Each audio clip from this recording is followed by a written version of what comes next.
চারিদিকে অনেক পাখির ডাক আর পাখির ডাক। পাখির কিচিমিচির শব্দতে খুবই ভালো লাগছে। গ্রামে আসলে এরকম পাখির কিচিমিচি শব্দ শোনা যায়। সকালবেলা নাস্তা করে তারপর চলে আসলাম শাকের সন্ধানে। গাছে কি সুন্দর আম ধরেছে। এই রৌদ্রেতে আম পেড়ে যদি ভর্তা খাওয়ানো যায় তাহলে তো আর কথাই নেই। আমগুলো ঠিক আমাদের দিক তাকিয়ে আছে। যাই হোক, আম দেখতে দেখতে এখন শাকের সন্ধানে চলে আসলাম। এই শাকগুলো রোদ্রে থেকে নষ্ট হয়ে যাচ্ছে, তার জন্য আমাদেরকে আগা থেকে কিছু কিছু ভালো শাক দিচ্ছে। আমরা এমনিতে শাক খুব পছন্দ করি, তার উপর যদি মিষ্টি কুমড়ো আর লাউ শাক হয় তার তো কথাই নেই। যেখানে বেড়াতে যাই সেখানে কেউ না কেউ আমাদের শাকের সন্ধান দিয়ে থাকে। শাক পেয়ে আমরা খুশি। এই শাকগুলো যদি মাছের মাথা ভেঙে রান্না হয় তাহলে তো খুবই মজা হবে।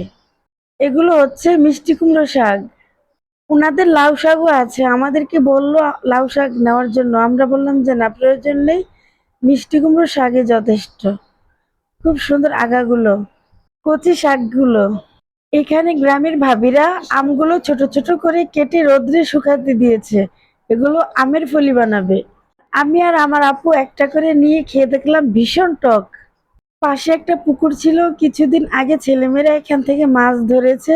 এখন তো সুদিনকাল, তার জন্য পানিগুলো শুকিয়ে গেছে। গ্রামের বাড়িতে এরকম শাকের ঝাঁকা সবসময় দেখা যায়, কারণ ওনারা সবসময় শাকসবজি লাগায়, তার জন্য এরকম ঝাঁকা কখনো নষ্ট করে না। শাকগুলো বাড়িতে এনে এখন আমরা বেছে নিচ্ছি। মাশাআল্লাহ, শাকগুলো একদম কচি নরম।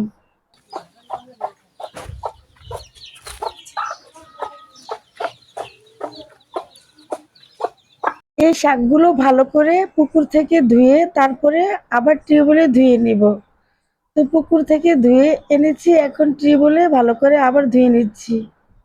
টিউবওয়েলে ধোয়ার উদ্দেশ্য হলো পুকুরের পানি তেমন ভালো না, তার জন্য আবার একটু টিউবওয়েলে ধুয়ে নিচ্ছি। হয়ে গেল আমার শাক ধোয়া, এখন রান্নার আয়োজন। শাক রান্নাটা এক নিমিষেই শেষ। আর এদিকে আমার বড় আপু চাপিলা মাছ ভুনা করতেছে। চাপিলা মাছ ভুনা আমাদের সেই পছন্দ। এইভাবে চাপিলা মাছ রান্না করলে আমার বাবা খুব পছন্দ করে খেতে। আমার বাবার প্রিয় মাছ এটা। তো যাই হোক, রান্না বান্না শেষ, এবার খেতে বসে পড়লাম। এদিকে পাট শাক ছিল অল্প, সেটা ভাগ করে ফেললাম, সাথে করলা ভাজি এবং চাপিলা মাছ ভুনা। এতে আমরা অনেক খুশি। যা আল্লাহ তাআলা খাওয়াচ্ছে তাতে আল্লাহর কাছে লাখ লাখ শুকরিয়া। সবাই মিলে একসাথে খেতে বসার মজাই আলাদা। সাথে একটা কামরাঙা মরিচ নিয়েছি।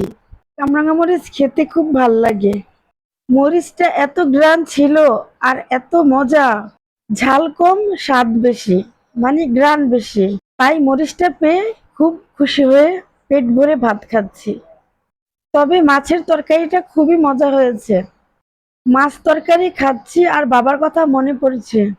আমরা তো আমার বড় আপুর বাড়িতে এসেছি, তাই বাবা এখানে নেই। তো মজা পেয়ে খেতে খেতে সবকিছু সাবার করে ফেলছি। আপুর এখান থেকে গিয়ে বাবার জন্য চাপিলা মাছ কিনে বাবাকে রান্না করে খাওয়াবো।